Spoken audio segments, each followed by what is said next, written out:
Good morning! Happy Sabbath mga bata! Ay, parang malungkot. Isa pa, Happy Sabbath!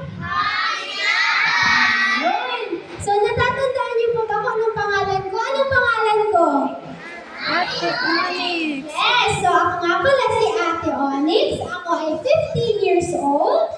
At ngayong umaga, masaya ako nang magbabahagi ako sa inyo ng isa pang story galing sa aking libro na Nature's Secret Treasures. At ngayon, kasama ko din si Ate Samara. Okay? So, ang life lesson natin ngayon naman ay entitled na Carnivorous Plants. Sabihin niyo nga, Carnivorous Plants. Yan. Okay. So, pag naririnig niyo ang word na carnivorous, ano kayang pumapasok sa inyong isipan? So, siguro ang pumapasok ay yung mga ibang animals na kumakain din ng ibang animals. So, insekto na kumakain din ng ibang insekto katulad ng mga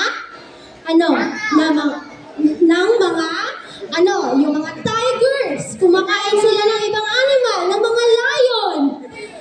Oo, madami tayong mga animals na ganon.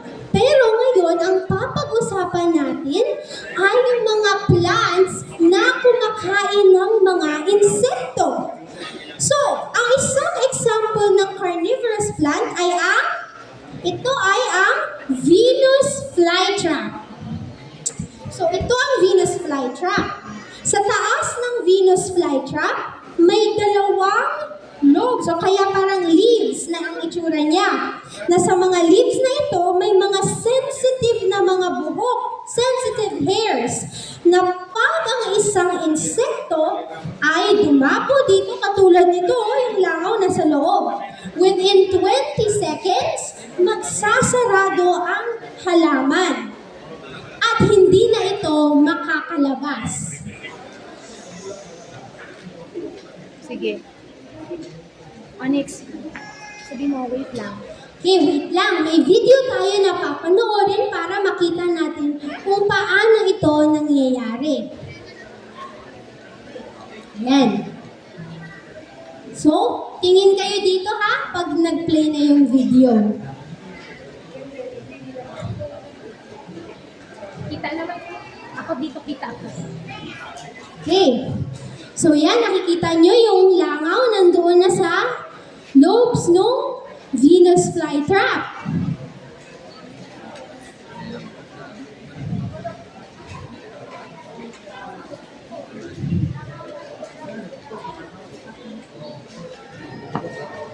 So sa una, parang walang nangyayari. Until, ayun, nagsarado na ang Venus flytrap. Kaya siya trap kasi hindi na sila makakalabas ulit. Ngayon, after nun, ano ang nangyayari sa loob? So, sa loob ng Venus flytrap, nagre-release yung plant ng mga digestive na mga acid, katulad nito, para ma-break down yung insect at para makuha nila yung nutrients ng insect. Kung halaman sila, bakit nila kailangan ng nutrients galing sa insekto? Kasi, tumutubo sila sa mga lugar na hindi mataba ang lupa. Kaya kailangan nila kumuha ng nutrients sa iba. Ngayon, may isa pang example ng carnivorous plant. Ito ang pitcher plant. Sabihin nyo, pitcher plant. Yes. So, ang pitcher plant, mukha silang pitcher na ginagamit natin sa mga inumin. Sa loob ng pitcher plant, madulas yan, may mga buhok din. At pag ang isang insekto ay nahulog, hindi na siya makakalabas ulit. Ngayon, panoorin natin ang video. So yan yung langgam, ini-explore niya yung pitcher plant.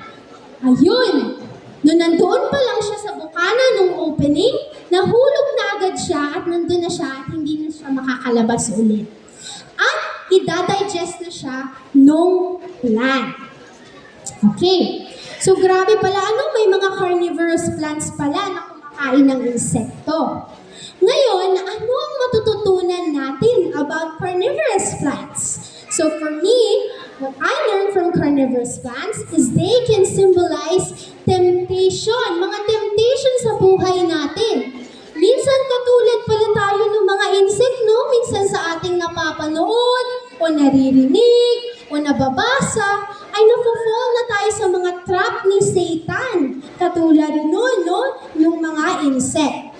Isa sa pinaka-favorite kong Bible story ay ang story ni Jesus nung nandito siya sa lupa. Di ba si Jesus nung nandito siya sa lupa, trinay din siya na-attempt ni Satan sa wilderness. Pero na-tempt pa ni Satan si Jesus?